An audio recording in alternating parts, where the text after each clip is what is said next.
Guys, itong may may tape out to. So pwede to pang audio out. Tatlo pala yung audio out nito.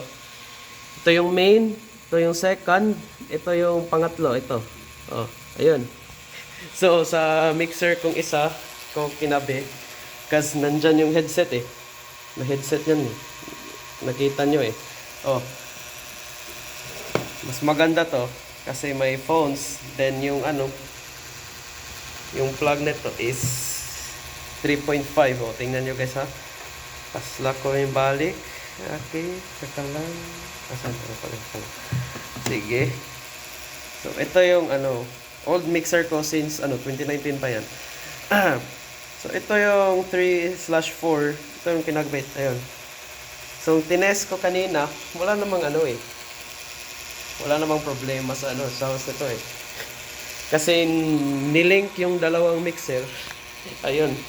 Ayun na nga guys. So may tip ako pag link ng dalawang mixer then nakakabit yung headset. So yun na nga guys.